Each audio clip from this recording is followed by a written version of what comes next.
ทุกคนมื้อนี้สิมารีวิวกินอาหารกินเดียหรูเด้อเด็กเสิร์ฟใส่สูท KNIP ใส่เสื้อกล้ามเอาเบิ่ง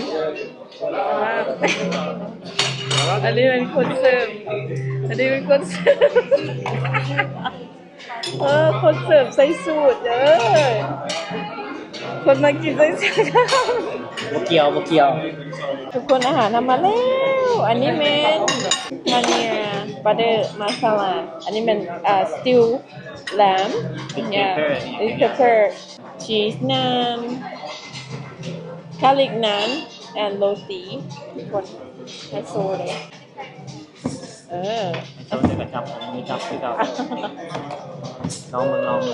เอากินกี่นาทีรีวิวก่อนอันนี้เป็นคน this then you can try let me tell you how you can mark Thank so you this so one much. is paneer butter masala Thank you you have to eat with this yeah if you yes it's hot กะหรี่แซ่บบ่ล่ะรสชาติเต้าหู้มีเครื่องเทศเต้าหู้เขาเอิ้นพาเนียมันมีกลิ่นเครื่องเหมือนเทศคือแบบน้ำพริกเผาใช่ครับอันนี้ก็แซ่บบ่เอาลองตัวนี้ดูแลมนี่เอากินแลมอันนี้มันแกะนะทุกคนเอาใส่มือเนาะอินเดีย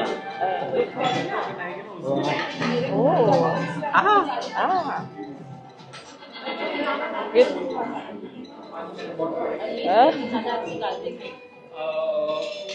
ที่เฮาแล้วนะบัดนี้เนาะเฮาสิซิมตัวนี้ก่อนนะช่วยหน่อยจะมาได้ป่ะแซ่บเข้ามาอันนี้มันโรตีอันนี้ be careful very hot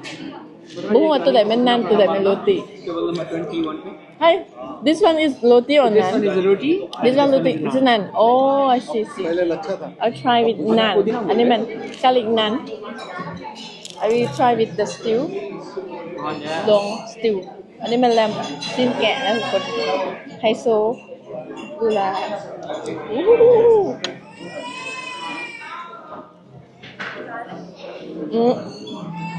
อันนี้มาฮ้อนเมื่อกี้เฮามือจับจับจะได้มาเต็มที่ให้8อันนี้ให้10บางคนก่อนเฮา10 close enough ใกล้เคียงกันทุกคนแซ่บนอนดีหนับใช่บ่อาหารอินเดียที่จะ